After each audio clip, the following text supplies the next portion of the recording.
안녕하세요. 안녕하세요. 네, 반갑습니다.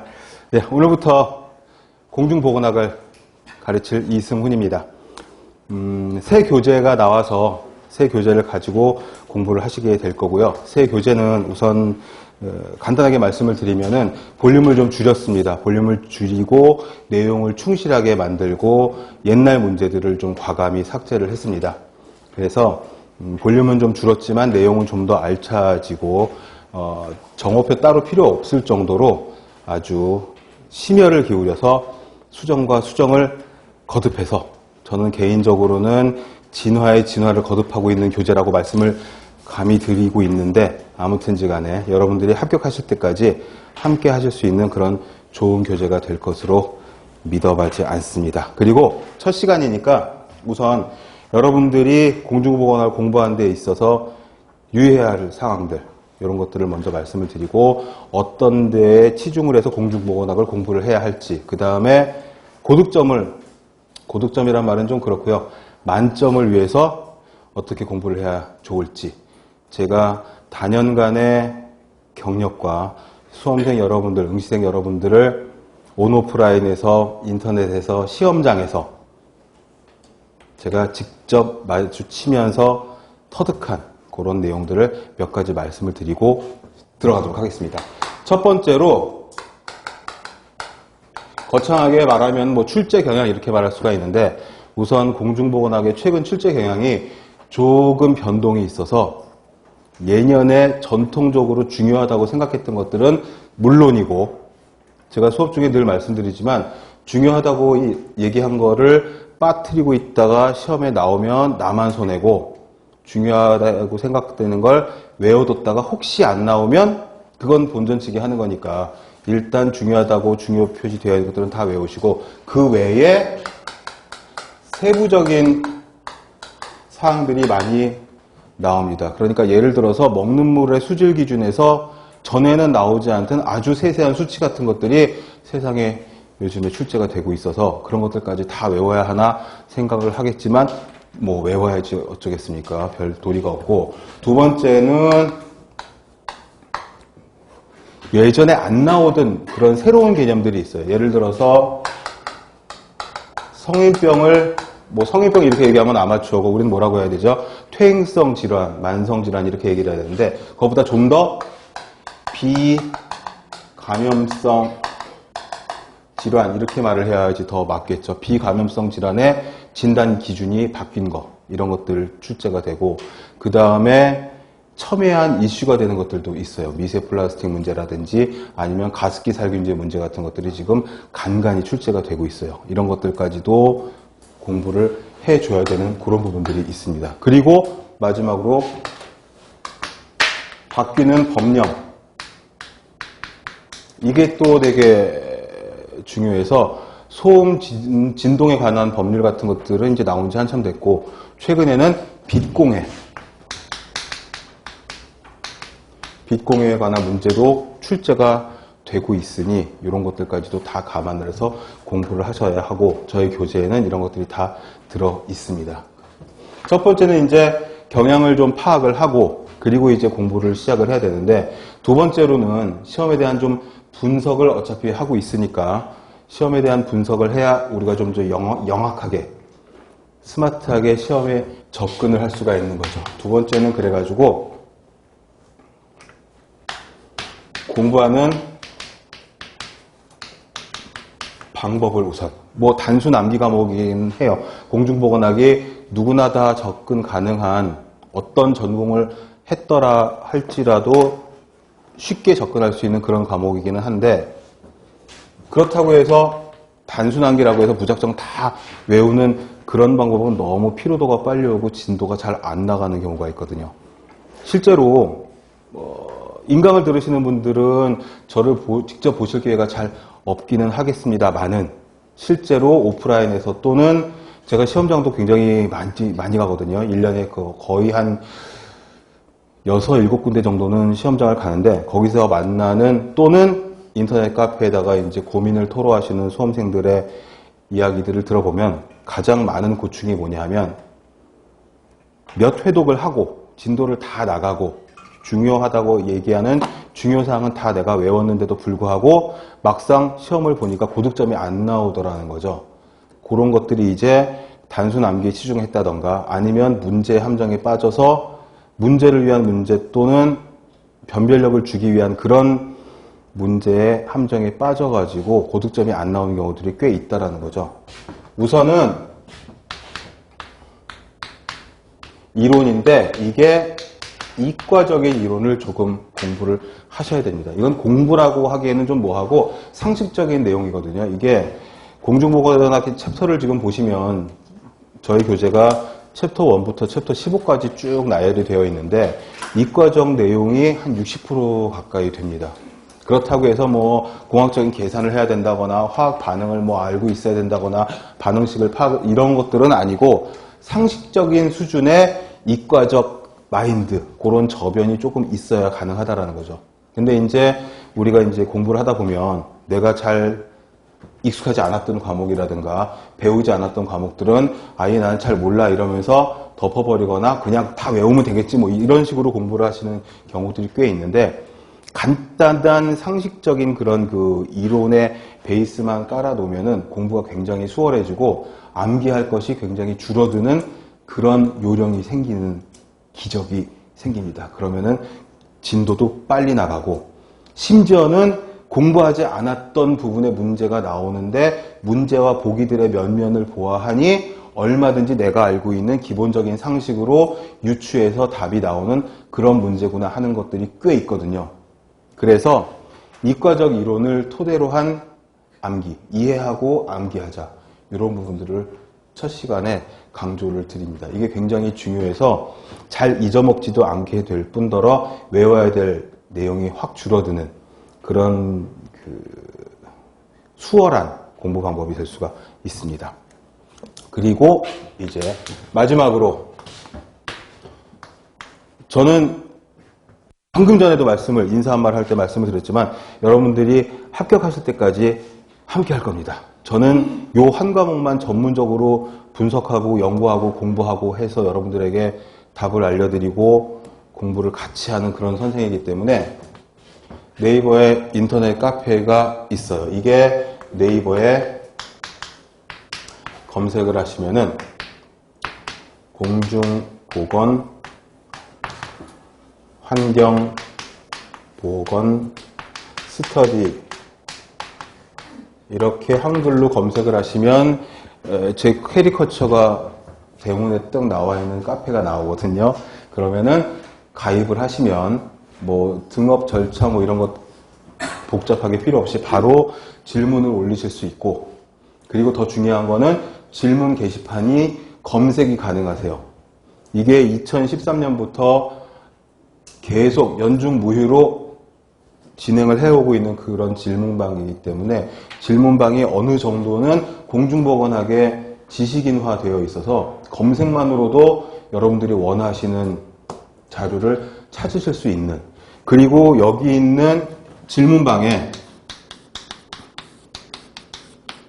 제가 해설을 달아놓은 그 해설들은요 제 머릿속에 있는 제가 예전에 공부했던 지식도 지식이지만 그거는 기억력이 흐려질 수도 있고 바뀐 게 있을 수도 있고 그래서 저는 항상 질문 하나하나 들어올 때마다 책을 펼쳐놓고 구글링을 하고 해서 가장 정확하고 가장 책임질 수 있는 믿을 만한 레퍼런스를 찾아가지고 링크도 달아드리고 복사해서 붙여놓고 첨부 파일을 올려드리고 하거든요. 그래서 제가 감히 자신하건대 공중보건의 질문, 대답, 해설 이쪽에서는 가장 좋은 그런 자료실이 우리 환경보건, 공중보건 스터디의 질문방이라고 말씀을 드릴 수가 있습니다. 제가 정말 실시간으로 매일같이 들어가서 해설을 달아드리지는 못하지만 일주일에 최소 2번에서 3번 이상은 들어가서 하루 걸러 1번 정도는 들어가서 답을 달아드리고 있으니까 들어가서 보시면 아실 거예요. 질문 올라온 날짜하고 제가 답변단 날짜나 시간 같은 것들 보시면은 이게 활발하게 계속 인터랙티브하게 피드백을 받고 있구나 하는 그런 감을 잡으실 수가 있으실 거고요. 한 군데가 더 있어요. 네이버에 진심은 통한다 진통 카페를 찾아가지고 들어가시면 진통 카페의 게시물들이 굉장히 게시판들이 굉장히 많은데 중간 조금 밑에 보시면 이승훈 교수의 공중보건, 환경보건 질문방이 하나가 더 있습니다. 이거는 이제 카페 가입 같은 것들 극도로 꺼리시는 분들이 좀 있으셔서 학원에 숙강을 하시면서 진통카페는 가입을 했는데 여기는 가입하기 싫다거나 나는 저 녀석의 얼굴이 대문에 나와 있는 그런 카페는 절대 가입하고 싶지 않아 이러시다면 진통카페에 들어가셔도 질문방이 있으니까 여기를 활용하셔도 되십니다. 근데 이쪽은 상대적으로 자료가 조금 적어서 검색을 하시려면 아무래도 이쪽이 편하실 것 같은 그런 생각이 좀 들기는 합니다.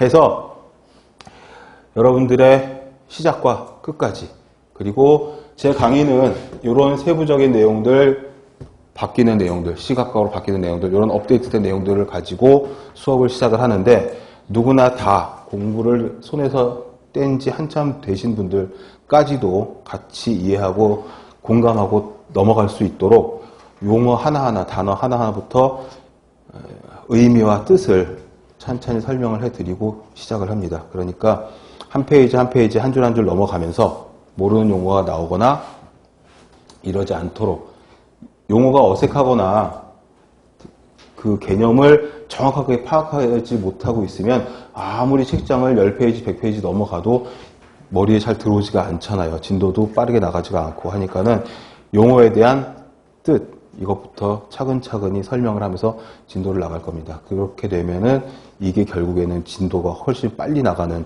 효율적인 공부 방법이 될 수가 있거든요. 하니까 첫 번째, 두 번째, 세 번째 내용들을 숙지를 하시고 이 카페를 10분 활용을 하시면은 굉장히 많은 도움이 아마 되실 겁니다. 익명 게시판도 있고 수험생 고민 상담도 있고 여러 가지 게시판들이 있으니까 적절하게 이용을 하시면서 공부를 하시면 될 것 같습니다. 자, 그러면은 교재부터 먼저 들어가도록 할게요. 자, 새로운 교재는 우선 목차가 있고 목차를 보시면은 챕터가 1부터 15까지 나와 있습니다. 이 중에서 제가 말씀드린 것처럼 문제 함정에 빠지지 않고 문제를 위한 문제, 변별력을 주기 위한 그런 치졸한 문제들에 속지 않도록 챕터를 거듭해 나가면서 이 챕터에선 이런 문제가 나왔었다. 최근에. 그리고 이 문제는 틀린 수험생들이 굉장히 많아서 우리 카페에 질문이 되게 많이 올라왔는데 그 문제는 이런 식으로 풀어야 된다는 팁을 중간중간 계속 드리면서 넘어갈 겁니다. 물론 제가 2013년 이후로 현재 이 시간까지 계속적으로 제가 직접 또는 간접적으로 체득하고 취득한 그런 그 정확한 기출 문제들의 자료를 토대로 해서 여러분들에게 정확한 문제와 정확한 해설 방법들을 알려드리도록 하겠습니다. 우선 첫 번째 챕터는 공중보건의 개요입니다. 개요. 아시다시피 20문제가 출제가 되는 그런 시험을 여러분들이 이제 치르시게 될 거고 그 20문제 중에서 주요도가 높은 문제들이 여러 챕터들이 쭉 나눠져 있는데 챕터 1의 공중보건의 이해 요 파트에서는 한 문제가 무조건 출제가 됩니다. 한 문제 또는 두 문제 정도가 출제가 되는 중요한 챕터라고 할 수가 있죠. 물론 1장부터 15장까지 챕터별로 다 골고루 문제가 출제가 되는데요. 그 중에서 2장 같은 경우나 4장 같은 경우는 거의 합쳐서 한 40% 이상이 여기서 출제된다고 해도 과언이 아닐 정도로 출제가 굉장히 많이 됩니다. 제일 출제가 많이 되는 믿음직한 챕터는 챕터 4입니다. 역학과 감염병은 공중보건학의 꽃이고 공중보건학의 핵심이고 공중보건학의 코어고 공중보건학의 메인 디시예요.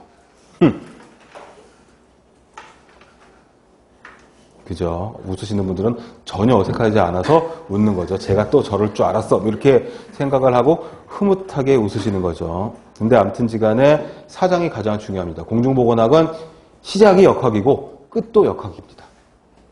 역학은 감염병에 대해서 공부를 하는 거고 그 감염병은 환경의 변화하고 무지하게 관련이 깊겠죠. 덥거나 춥거나 미세먼지가 많거나 방사능이 막 난리를 쳤거나 해일 지진이 왔거나 그러니까 챕터 2가 두 번째로 출제 비율이 높은데 어떤 한 해에는 챕터 2 환경위생, 환경보전이 거의 6, 7문제가 한 방에 나왔었던 시험도 있을 정도로 굉장히 출제 비율이 높습니다. 그 다음은 이제 8장, 9장 가서 행정 쪽하고 학교, 교육 이쪽이 세 번째, 두 번째로 가장 높은 출제 비율을 보이고 있습니다. 그리고 나머지 것들은 한두 문제 이상씩은 줄창 출제가 되는구나. 이렇게 파악을 하시면 이제 20문제의 뭐라고 하죠? 그 프레임의 챕터별로 쭉 들어서는 그런 그림이 아마 머릿속에 그려지실 겁니다. 그러니까 보건영양, 산업보건, 정신보건. 정신보건은 나왔다 안 나왔다 하는데 아무튼지 간에 각 챕터들은 지금 되게 중요하다고 했던 세 챕터 말고 그 나머지 것들은 한 문제 또는 두 문제 정도씩이 출제가 되는구나. 근데 뻔해요. 여지껏 10년, 20년 통계를 쭉 내보면 저한테 그 문제집들하고 문제 파일들이 다 제 하드에 들어있는데 검색을 해보면 늘 나오던 문제들이 나오거든요. 그러면은 사실 땡큐죠. 땡큐인데 방금 말씀드렸던 것처럼 툭툭 튀어나오는 디테일한 문제들이라든지 새로운 문제들이 한두 문제씩 꼭 있어요. 그래서 20문제 중에서 한 문제, 많으면 두 문제나 세 문제 정도가 책에 없거나 내지는 아주 최신 내용을 담고 있거나 내지는 책에 있지만 어떻게 여기까지 다 외워 했던 그런 문제들이 나오는 경우들이 있어서 그런 것들을 중간중간에 보충 설명을 하면서 이 부분은 나올지 모르겠다. 이 부분은 어디서 나왔었다. 이런 말씀을 해드리면서 설명을 할 겁니다. 그러니까 계속적으로 책에다가 함께 체크를 하면서 넘어가면 되겠습니다. 자, 이제 4페이지에 있는 공중보건학의 이해부터 진도를 나가도록 하겠습니다. 자, 첫 번째로 나와 있는 공중보건학의 개념은 이거는 뭐 전통적으로 예전부터 시험이 많이 나왔었던 문제입니다. 공중보건학의 정의. 도대체 공중보건학은 뭐냐? 이거부터 나오는 거죠. 모든 교재가 다 1장 첫 번째 줄은 개념, 정의, 개론 이런 것들이니까 윈슬로우라고 하는 예전 예일대 교수님이 계시는데 이분이 공중보건학을 정의를 내렸는데 이게 사실 거의 바이블처럼 공중보건학의 정석처럼 생각되어지는 그 내용입니다. 그래서 딱 두 줄이 채 안 되는데 이 부분은 다 외우셔야 하고 이 부분은 시험 문제를 푸시면서 교육이 됐건 행정이 됐건 역학이 됐건 뭐가 됐건 간에 여기다가 집어넣으면은 다 들어맞는 그런 문장이 됩니다. 그러니까 뭐지? 공중보건학은 지역사회, 커뮤니티, 집단 생활. 그거는 이제 가족이 될 수도 있고 마을이 될 수도 있고 구, 시, 군, 뭐 나라, 그 다음에 글로벌한 전 세계가 될 수도 있는데 그 지역사회는 다 조직화되어 있고 그 조직사회의 공동 노력으로 건강하자, 아프지 말자. 그래서 질병을 예방해야 되고 생명을 연장시키려고 하는데 이게 무슨 국판을 벌여가지고 건강하자 이런 게 아니라 뭐죠? 예, 기술, 과학을 통해 가지고 이런 효율을 증진시키자 이렇게 되는 거죠. 옛날에는 그런 게 없으니까 뭐 굿도 하고 뭐 이랬겠죠. 아프리카 어느 부족을 보니까 아직까지도 이렇게 막 페인팅을 하고 무슨 뭐 저기 가가지고 뭐 때리고 뭐 이렇게 주술사가 주술하고 그런 병이 낫는다고 생각을 하는 뭐 아니면 도저 주술을 열심히 피워댔는데 결국 신의 어떤 버림을 받은 거야. 얘는 지은 죄가 너무 많아서 그러면 간 거고 어떻게 살아나면은 그냥 나도 살아날 그런 거였지만 아무튼 간에 얘는 나의 어떤 그런 신탁을 받은 그 나의 능력으로 고쳐진 거. 뭐 이렇게 된 건데 그런 건 다 집어치우고 뭐죠? 공동노력으로 질병 예방을 하고 효율을 증진시키는 기술 과학이다. 이겁니다. 그리고 두 번째 나오는 개념이 이제 두 번째로 중요한 WHO. 월드 헬스 오거니제이션의 건강의 정의. 1948년도에 만들어진 건강의 정의. 몸뚱이만 건강한 게 아니라 어떻게 정신적으로, 사회적으로, 아무튼 전반적으로 다 건강해야 된다. 그겁니다. 이게 되게 중요한 내용이 되죠. 정신적인 건강 이게 되지 않으면은 문제가 많이 생기니까. 그래가 그 밑에 용어 해설, 사회적 안녕도 어떤 의미냐 이런 얘기들이 나와 있고 WHO의 건강의 정의는 영문으로도 외워두시면 굉장히 도움이 되실 것 같아서 옆에 페이지에 더 알아보기 박스의 첫 번째 줄에 영문으로도 옮겨놨으니까 보시고, 쉬는 시간에 졸리고 심심하고 할 일이 없고 그러면 WHO 홈페이지 같은 데 들어가 보시면은 굉장히 좋은 자료가 많이 있어요. 심심하다고 뭐 게임을 한다거나 심심하다고 SNS를 돌아다니거나 이런 인생의 낭비는 안 하시고 계시겠죠. 페인낭, 트인낭 다 아시죠? 인생의 낭비란 말이지, SNS는. 그러니 WHO 홈페이지를 들어가서 아, 회원국이 이렇게 많구나. 지역사무소가 어디 있구나. WHO 홈페이지는요, 얼마나 자료가 많냐면 모든 건강보건에 관한 통계치가 전 세계적인 회원국의 통계치가 다 들어있어요. 그래가지고 보시면 도움이 많이 되시고, 새창이 자꾸 열려가지고 짜증나긴 하지만 그래도 못해. 뭐 돈 드는 것도 아니고 찾아보시면 도움이 되실 겁니다. 4페이지 마지막 줄에 클로드 베르나르라고 하는 프랑스 사람의 그런 건강의 정의가 있어요. 이건 항상성으로 봅니다. 항상성. 항상성은 이거죠. 항상 같은 상태, 같은 상황, 그 정상적인 레이지 안에서 조절을 하려고 하는 그런 현상을 항상성이라고 하죠. 그러니까 외부 환경의 변동에 따라서 너무 추우면 몸이 좀 떨겠죠. 피부가 수축되고 열을 보존하려고, 열을 발생시키려고. 왜? 열이 에너지니까. 그게 막 개떠는데 몸을 떠는 거죠. 왜 떨어요? 열을 발생시키려고 떠는 거겠죠. 또는 더우면 땀이 나겠죠. 이 체온이 너무 올라가면 죽을지도 모르니까 냉각을 시키려고 막 땀이 나는 거죠. 그게 다 체온 조절을 하자고.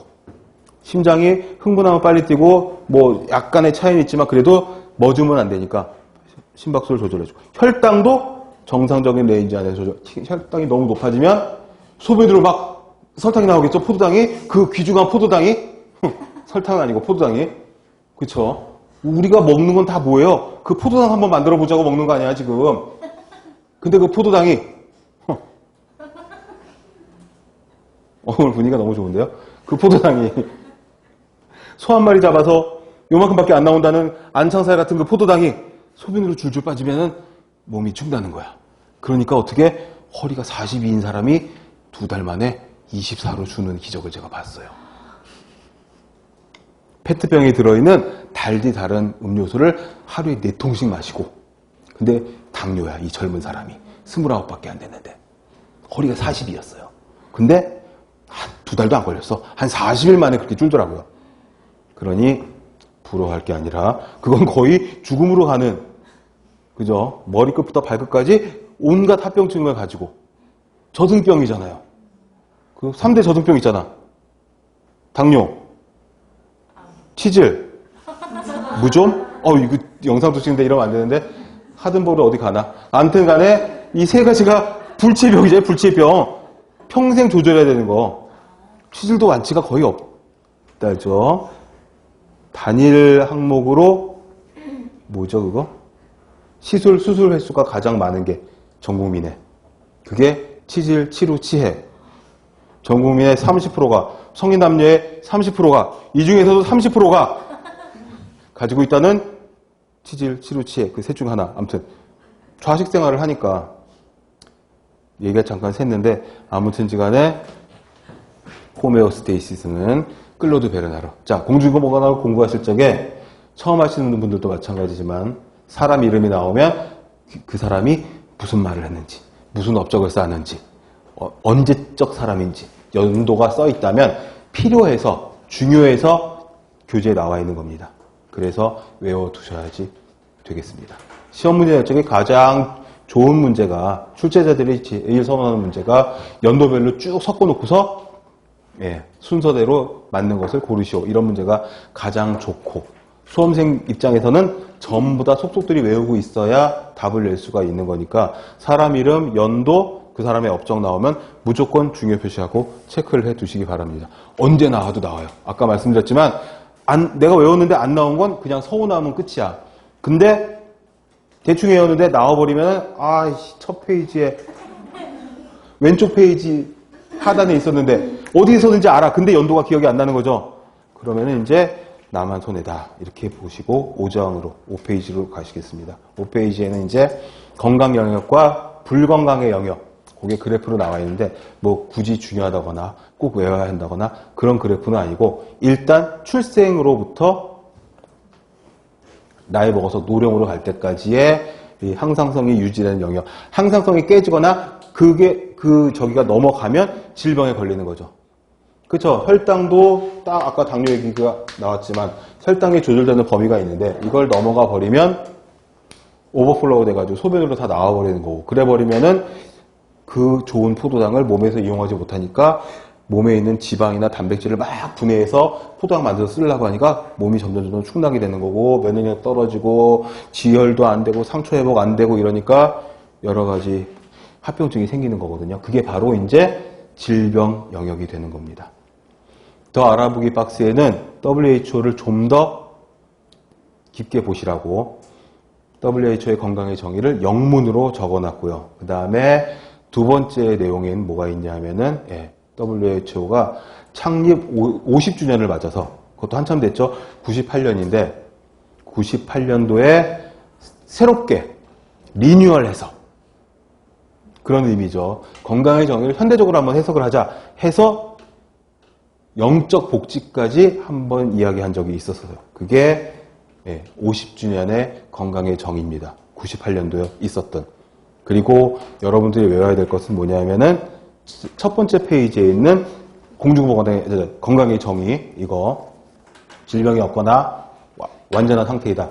이게 처음부터 끝까지 계속 내려오는 건강의 정의고, 50주년을 맞아서 새롭게 제창한 건강의 정의가 뭐냐 하면 영적 복지까지 들어가는, 스피리추얼 헬스까지 들어가는 그런 복지다. 이렇게 고르시면 됩니다.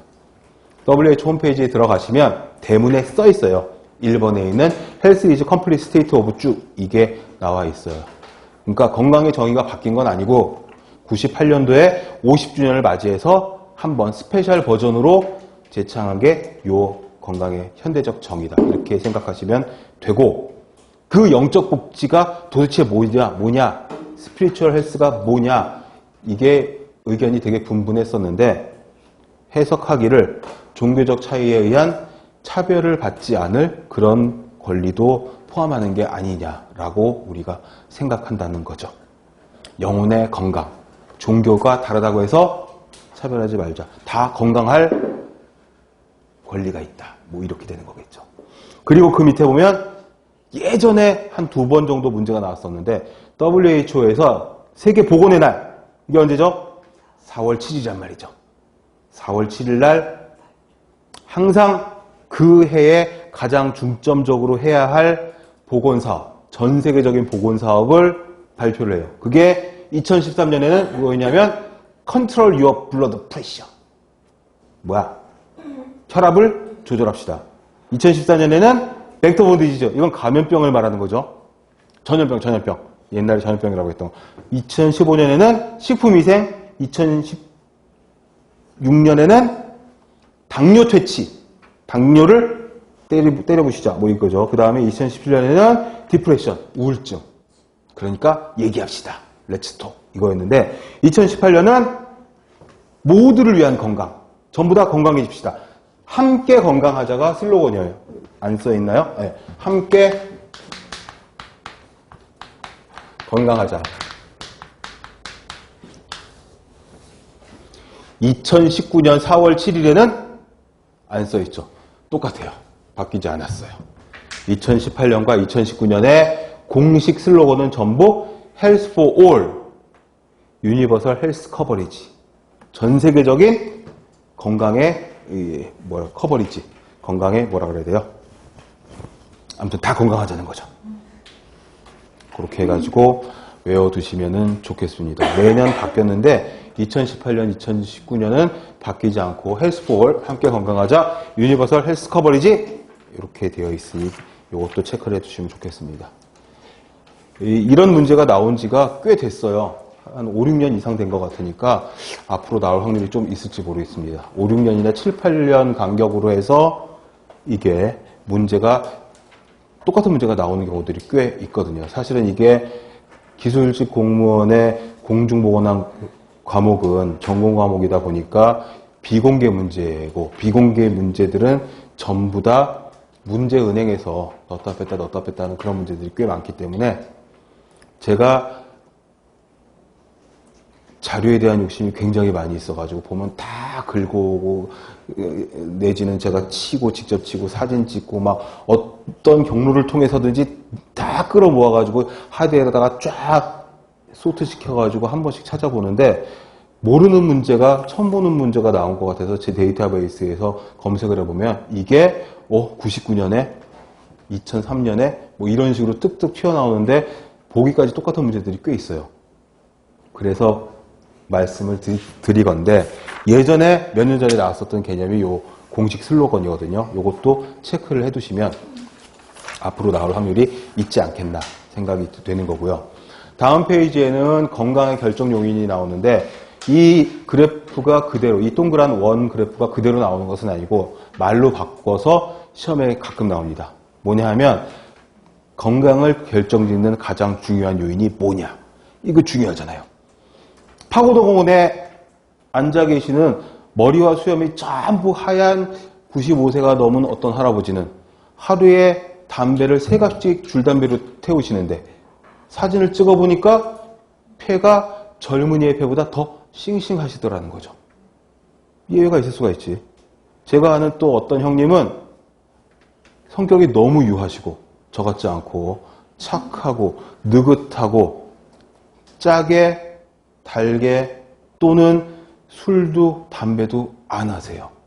체격도 정상이시고 근데 혈압이 높으세요. 저는 이렇게 생긴 데다가 담배는 안 하지만 술도 고기도 막 되게 하는데 혈압이 정상이에요. 근데 그 형님은 어려서부터 계속 혈압약을 먹지 않으면 큰일 날 체질이세요. 그러니까 건강을 결정짓는 요인이 뭐냐, 이거 굉장히 중요한 거거든요. 제가 모셨던, 제게 가르침을 주셨던 예전 교수님들을 쫙 다 여쭤봐도 그 교수님들이 모여서 놀러 가시거나 하다못해 애들 신입생 환영회 갈 적에 제가 이제 운전기사나 가방모찌를 수차고 막 이러면은 식사하시면서 하니까 전부 그거거든요. 어떻게 하면 건강하게 오래 살 거냐 우리가. 뭐 이거죠. 그래서 교수님들 식사 자리에서 항상 주제는 그거예요. 야, 돈 있어도 소용없어.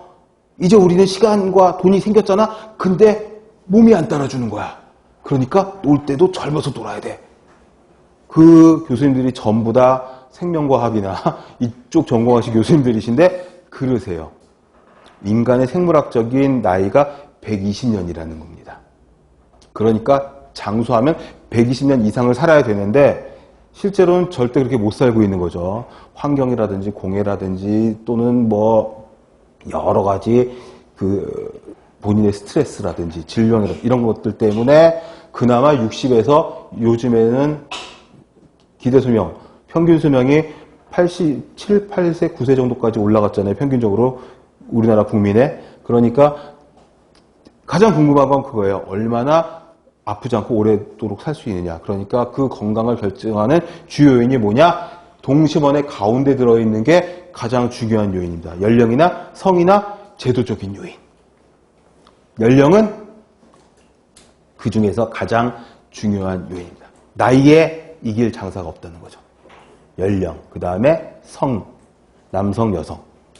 그 외에 이제 개인의 라이프 스타일. 그죠? 비감염성 질환. 이게 요즘 시험 문제에 되게 잘 나오거든요. 그렇다고 해서 감염성 질환이 또 안 나오는 건 아니야.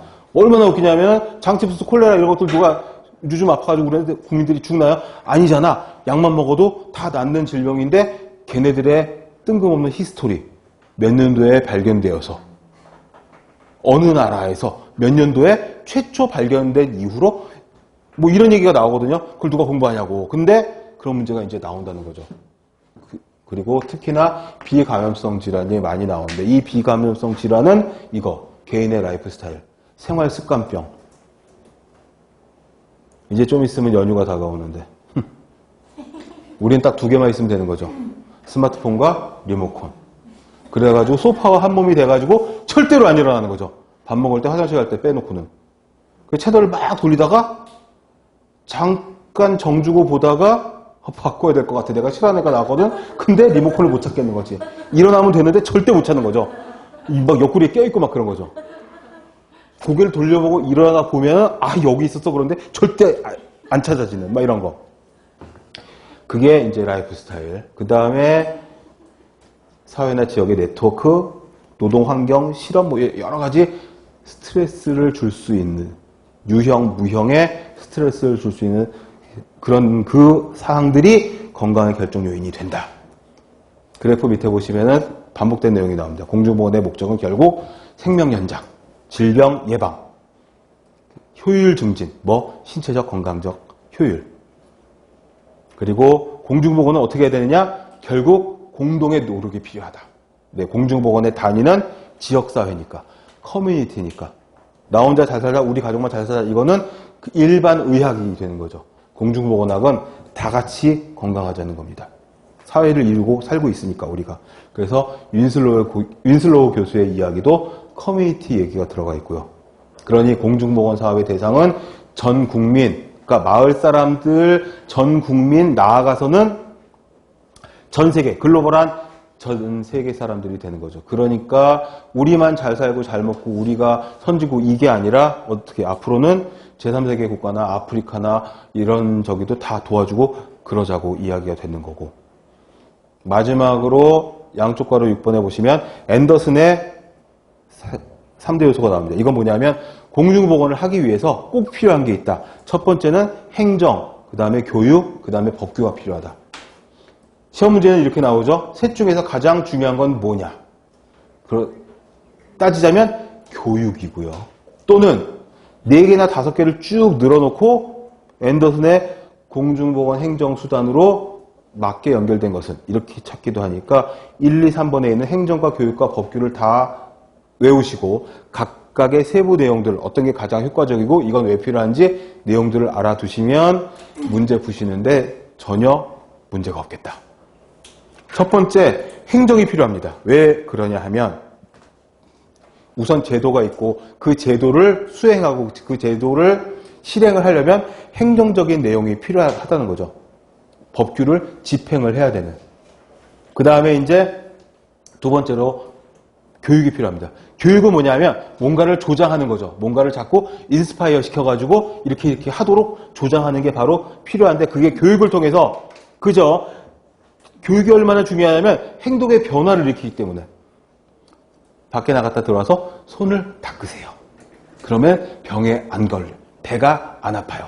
몸을 깨끗하게 하세요. 암에 안 걸려요. 이런 게 다 뭐냐면은 나갔다 들어오면 이제 습관적으로 몸을 씻고 물론 안 그런 경우도 있지만 일반적으로는 그러겠죠. 일반적으로 그런단 말이야. 너무 취해서 들어오고 너무 피곤하면 그냥 쓰러져 잘 수도 있지만 부담이 되는 거죠. 아 씻고 자야 되는데 뭐 이러면서 다음날 아침에 일어나서 그때 막 씻고 막 이렇게 되는 거죠. 그러니까 가장 효과적인 건 뭐냐면 교육이다. 교육은 행동의 변화를 수반을 하기 때문에. 마지막으로 통제도 필요해. 법규가 필요해. 커뮤니티니까 여러 사람들이 있으니까 이 사람들을 다 통제를 해야 될 필요가 있는 거죠. 강력한 통제를. 그게 법규다. 그래서 세 가지가 꼭 필요하다. 이렇게 이야기를 하고요. 그 세 가지를 토대로 해서 공부를 해 나갈 건데 7번에 나와 있는 애시턴하고 세이모어의 공중보건의 단계도 시험에 꽤 나왔었습니다. 이거는 순서대로 봐주셔야 돼요. 산업보건 이전에는 어떤 거냐면 이제 산업화가 되기 전에 농경사회에 뭐 채집하고 채취하고 뭐 이렇게 흙 파먹고 뭐 이러던 시절에는 크게 문제가 안 됐는데 산업혁명이 일어나고 나서 대량 생산, 대량 소비가 되니까 사람이 되게 많이 늘어나고 이런 시기, 산업화 도시화가 되던 시기에 이제 보건 문제가 생기는 거죠. 왜? 사람이 많아지고 쓰레기도 많이 생기고 오물도 많이 생기고 집단 생활을 하게 되고 첫 번째는 산업보건 시기, 그 다음에 이제 개인위생. 그 여러 사람이 살다 보니까 없던 거, 예전에 없던 걸 자꾸 만들어내 생활이 편해지고 잘 살게 되니까 아이도 많이 낳고 인구가 많이 늘어나. 이러다 보니까 질병도 한 번 생기면 많이 퍼질 수도 있고 새로운 질병도 자꾸 생기고 예전에는 뭐 환경호르몬 이런 거 있었나요? 미세 플라스틱 얘기 있었나? 아니었죠. 그저 쓰레기는 생기면 딱 바다에다 버리는 거지. 바다가 너무 멀면 파묻거나 뭐 이런 식이었는데 이게 점점 이제 한계 수치를 넘어가 버리니까 질병 생기고 이런 문제가 생기는데, 두 번째는 개인 위생 시기는 이제 산업화 때문에 생긴 여러 문제로 개인 위생, 이 개인 위생을 좀 공고히 하자. 그래서 예방접종 같은 것들을 해가지고 결국 개인 위생이 나아가서 커뮤니티에 복원이 되는 거니까. 그리고 세 번째로는 이제 과학이 점점 의술이 발달하니까 치료의학이 전성기를 맞게 되는 거죠. 마지막으로 신공중보건 시기는 뭐냐면 이제 감염병은 거의 극복이 됐다고 이야기를 합니다. 지금은 비감염성 질환의 시대니까 감염성 질환은 이제 다 못 고치는 병이 이제 없다 이거죠. 그러니 이제 보건의료 서비스, 라이프 스타일, 행동, 환경 이런 것들을 다 감안을 해서 더 건강히 살자. 부자들만 생기는 병이었잖아요. 당뇨병 뭐 이런 것들이. 비만 뭐 이런 거. 제가 늘 얘기하지만 제가 어렸을 때만 해도 부잣집 아이인 줄 알고. 어른들이 항상 주의를 시켰어요. 너 학교 갔다 올 적에 조심해. 납치당할 수도 있어. 아, 납치라고 한 거지. 그때 유괴당할 수 있다고. 부잣집 애인 줄 알고 몸값을 요구하려고. 전혀 그렇지 않았지만 왜? 애가 뚱뚱하니까. 잘 산 집이라 잘 먹여서 뚱뚱하게 자라가지고 쟤를 유괴를 하면은 돈을 받을 수 있다. 이렇게 생각을 할 수 있다는 거죠. 그게 이제 시대적으로 바뀐 거죠. 지금은 통계를 내면은 강북 아이들이 뚱뚱하고 강남 아이들이 날씬하다며.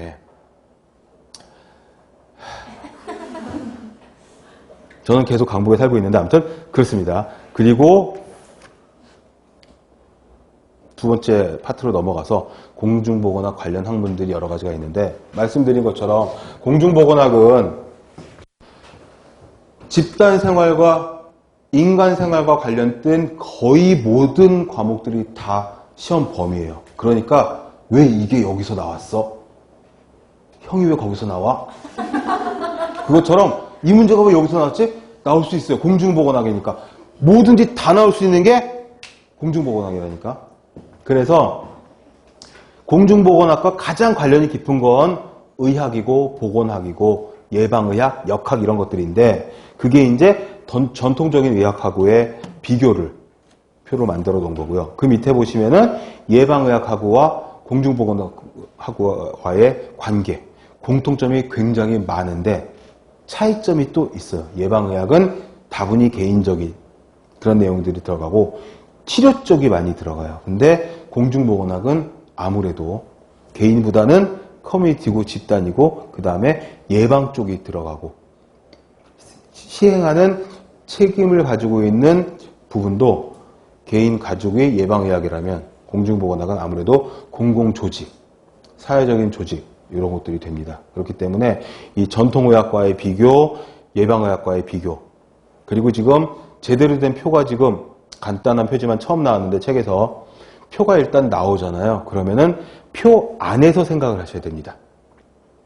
표 안에서 전통의학과 공중보건학을 비교를 해놓은 거예요. 그러면은 표 바깥으로 나가려고 하지 마시고 그 안에서 서로 상대적으로 비교해놓은 개념으로 보시면 됩니다. 이게 되게 중요해요. 왜 그러냐면 제가 이제 질문방을 통해 가지고 여러분들에게 계속 피드백을 받고 있잖아요. 제가 받고 제가 해드리고 계속 왔다 갔다 하고 있는데 책마다 내용이 다르다거나 이 문제를 풀었는데 내가 공부한 내용이랑 다르다거나 이런 고충을 토로하시는 분들을 잘 보면은 표에 있는 내용들 여기서 보시면은 두 번째 표를 먼저 보면 예방의학의 책임 소재는 개인, 가족, 진단 방법은 임상적 진단, 공중보건학은 보건통계 자료 이렇게 되어 있잖아요. 공공조직이 책임 소재를 가지고 있고 이거는 다분히 양쪽을 비교해서 극단적으로 비교를 해놓은 표지 공중보건학이 임상적 진단을 절대 안 하냐 하면 그렇지 않거든요. 예방의학이 임상적 진단만 하냐 하면 그것도 아니에요. 그렇기 때문에 여기서는 공중보건학과 대비되는 예방의학을 비교하기 위해서 표에 집어넣으라고 이런 어휘를 썼지 공중보건학이 꼭 통계 자료만 가지고 하는 건 아니라는 거죠. 그렇기 때문에 표가 나오면 표는 내용을 함축시킬 수 있는 그런 장점이 있기 때문에 표에서 시험 문제가 되게 잘 나오거든요. 이게 한눈에 일목요연하게 정리가 되니까. 근데 표를 만들다 보면 표에서 대비되는 상대적인 그런 내용들을 집어넣을 수밖에 없기 때문에 표에 있는 내용은 표 안에서만 보시는 게 가장 좋습니다. 그래야지 문제 푸실 때 문제 함정에 안 빠지는 그런 요령이 생길 수가 있고요. 그 다음에 이제 공중보건학과 비슷한 내용들, 뭐 사회의학, 뭐 이런 것들도 있고, 또는 지역사회의학, 말 그대로 커뮤니티 메디슨이죠. 커뮤니티에서 건강을 위해, 또는 건설의학. 이 건설은 뭐 집을 짓고 이런 게 아니라 적극적으로 건강을 증진시키자. 그 건설을 이야기를 하는 겁니다. 말 그대로 뭐 집을 짓고 뭐 토목공사라고 이런 게 아니고요. 그러니 유사 용어들도 같이 알아두시고, 용어 얘기가 지금 또 처음 나왔지만 비슷한 용어, 같은 뜻을 가진 여러 다양한 용어를 많이 챙겨두시는 게 가장 좋습니다. 나는 이 말이 제일 좋아.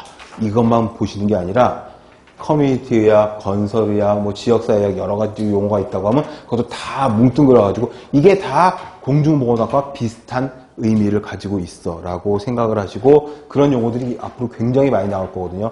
제가 이 교재를 만들면서 여러 가지 참고 문헌을 오래된 거, 최근 거, 외국 거, 아무튼 구할 수 있는 건 다 모아가지고 다 펼쳐놓고서 제가 소트를 시켜가지고 유사한 것들 다 모아놨기 때문에 제 책에 나와 있는 용어들을 다 같이 챙기셔가지고 보셔야 시험 문제에 어떤 용어가 툭 튀어나올지 모릅니다.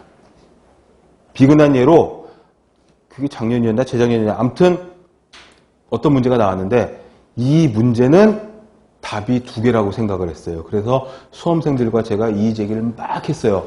그랬는데 어떤 수험생이 찾아냈는데 저도 갖고 있는 책이었는데 아주 오래전에 나온 대학 교재 하나를 에서 뽑아낸 그 내용을 그대로 문제로 바꾸셨더라고요. 근데 그게 굉장히 오래된, 물론 여러분들도 아시겠지만 대학 교재는 전부 최신 공중보건학, 최신 미생물학, 최신 일반학, 뭐 최신 예방학 이런 식으로 나오죠. 그 최신이 가장 최근에 표지를 바꿨다는 뭐 이런 의미일 수가 있겠죠. 내용은 굉장히 오래된 내용이어서 그 책의 내용을 토대로 해서 최근의 레퍼런스들을 쭉 찾아가지고 한 페이지 정도 만들어가지고 이의제기를 해가지고 복수정답 판정을 받을 문제가 있었어요. 그런 것처럼 그 옛날 책에 있는 내용들, 이런 것들이 어디서 튀어나와가지고 문제가 출제가 될지 모릅니다. 전공자 교수님들이, 현업에 계시는 교수님들이 또는 문제은행에서 뽑아내서 문제를 만들고 검수도 여러 번 하고, 저도 이쪽 계통 말고 환경이나 다른 공학 계통의 기사시험 문제라든지 공무원 문제 이런 것들 저도 검수해 본 적이 있거든요. 근데 여러 명이 검수를 하고 그래도 그런 구멍이 생길 수가 있으니까 우리는 어떻게 해야 되냐. 우리의 행동 양식은 문제가 후졌어. 그래서 이번 시험은, 이거는 핑계죠. 이거는 비루한 핑계라고, 문제가 거지 같았어. 후졌지만 난 후졌지 뭐. 문제가 거지 같았다고 틀리냐? 뭐 이렇게 이야기를 해야 되는 거지. 그쵸? 문제가 후져서 이상한 문제가 많아서 그걸 어떻게 해야 될지 몰라서 그래서 떨어졌어. 이거는 말이 안 되는 겁니다. 문제가 후져도 우리는 일단 붙어야 되고, 학문을 하자는 거예요. 지금 우리가 아니잖아요. 학문을 하는 이상적인 자세 이딴 거는 아닙니다. 이건 우리가 나중에 생각하고 등 따스고 배부를 때 생각을 하는 거고, 지금은 일단 합격을 위한 공부니까, 시험에 100점 맞자는 공부니까 다 모든 용어, 옛날 용어, 요즘 용어 다 챙겨가지고 숙지하고 있다가 시험에 나오면 어머 이 예좀 봐. 옛날 용어도 나왔어? 이건 이런 뜻이잖아. 왜? 수업 시간 돼지가 얘기했거든. 이렇게 하라고. 그러면은 나와서 그러는 거죠. 너 그거 어떻게, 그 문제 이상하지 않냐? 그거 옛날 거야. 3번이지 뭐. 그러면서 싹 고개를 돌리고 유유히 시험장을 빠져나가는 거죠. 면접 보러 갈 때는 어떤 옷을 입을까? 뭐 이런 생각을 하면서. 자,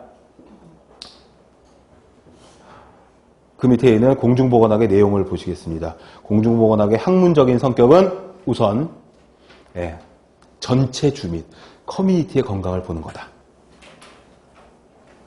그리고 그 지역사회, 보충으로 국제적인 공조도 필요하다. 그러니까 WHO에서 어려운 국가들 도와주자고 캠페인도 하고 자꾸 도와주자고 이야기를 하는 거고, 그리고 종합과학이어서 환경은 다 들어가죠. 수질, 대기, 토양, 소음, 진동, 아까 말씀드린 빛공해까지. 빛공해 방지법은 생긴 지 몇 년 되지도 않았어요. 자꾸 새로운 게 생긴단 말이죠. 그러니까 이런 다양한 접근 방법을 통해서 다 같이 건강하자, 이런 내용이 되는 거고, 공중보건학의 범위가 윈슬로우, 그 다음에 한론, 이 두 사람이 이야기한 게 환경 쪽, 보건 쪽, 질병 쪽. 근데 나노는 낮지만 다 한 통 속이에요. 다 뭐야? 인간의 건강과 관련 있는, 집단의 건강과 관련 있는 환경위생, 유생곤충. 곤충은 뭐 어디 딴 데 있나? 우주에 있나? 다 우리 환경에 있는 거죠. 그러니까 다 들어가. 거기 대기, 수질, 의복, 주택, 식품, 먹는 것도 중요하잖아. 의식주인데. 거기다가 보건공학, 이건 뭐죠? 어고노믹스, 채광이라든지 주택의 내진 싱크대의 높이라든지 작업대의 높이라든지 여러 가지가 있겠죠. 하다못해 의자의 높이도 연령에 맞춰서, 키에 맞춰서 다 맞춰줘야 된다. 이런 것들 전부 다 들어가고, 거기에 이제 보건관리의 행정부터 해서 의학, 인구, 정신, 통계도 굉장히 중요합니다. 통계 수치가 있어야 다음 해에 보건사업을 어떻게 할지 이 방향을 잡을 수가 있죠. 질병관리 분야는 말할 것도 없고, 이런 것들이 다 공중보건의 범위가 되고, 그게 포괄보건의료가 된다는 거죠. 포괄자가 지금 처음 나오는데, 포괄자가 굉장히 자주 나오는 용어였어요. 공중보건학은 포괄과학이고 전부 다 포함하는 그런 종합과학적인 요소가 있습니다. 전통의학에, 현대의학에, 거기에 재반 환경에, 진동, 소음에 여러 가지가 다 들어가는 그런 포괄보건의료고, 이건 이론적인, 다분히 이과적인 내용들 뿐만 아니라 책의 맨 마지막 줄에 나와 있죠. 사회과학적인 접근까지도 같이 가야 된다. 라고 해서 한 6대4 정도로 우리가 나눌 수가 있습니다.